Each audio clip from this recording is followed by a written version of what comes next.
রাস্তা পার হতে গিয়ে বেপরোয়া ট্রাকের ধাক্কায় পিষ্ট হয়ে প্রাণ গেল এক বৃদ্ধা মায়ের।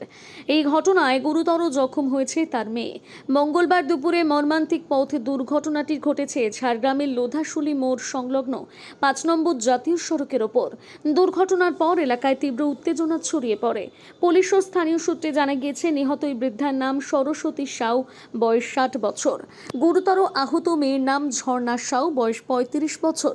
তারা ওড়িশার বারিপাদা এলাকার বাসিন্দা। কলকাতা থেকে চিকিৎসা করিয়ে তারা ঝাড়গ্রামে এক আত্মীয়ের বাড়িতে আসছিলেন। এদিন ঝাড়গ্রামের লোধাশুলি মোড়ের কাছে বাস থেকে নেমে রাস্তা পার হওয়ার সময় একটি দ্রুতগতির ট্রাক তাদের সজোরে ধাক্কা মারে। ট্রাকের চাকায় পিষ্ট হয়ে ঘটনাস্থলেই প্রাণ বিয়োগ হয় মায়ের। অন্যদিকে গুরুতর রক্তাক্ত অবস্থায় রাস্তায় ছিটকে পড়েন মেয়ে ঝর্ণা দেবী। ভয়াবহ দুর্ঘটনাটি চোখের সামনে দেখে স্থানীয় বাসিন্দা ও ব্যবসায়ীরা ক্ষোভে ফেটে পড়েন। তারা দ্রুত ছুটে এসে আহত ঝর্ণা দেবীকে উদ্ধার করে ঝাড়গ্রাম মেডিকেল কলেজ ও হাসপাতালে ভর্তির ব্যবস্থা করেন। বর্তমানে সেখানেই তার চিকিৎসা চলছে এবং তার অবস্থা আশঙ্কাজনক বলে হাসপাতাল সূত্রে জানা গিয়েছে। এদিকে দুর্ঘটনার পরে চালক ট্রাকটি ফেলে চম্পট দেয়। ঘটনায় উত্তেজিত জনতা বেশ কিছুক্ষণের জন্য পথ অবরোধ করে বিক্ষোভ দেখাতে শুরু করে। খবর পেয়ে ঘটনাস্থলে পৌঁছয় ঝাড়গ্রাম থানার বিশাল পুলিশ বাহিনী।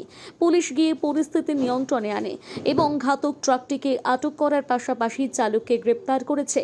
নিহতের দেহটি ময়না তদন্তের জন্য ঝাড়গ্রাম পুলিশ মর্গে পাঠানো হয়েছে।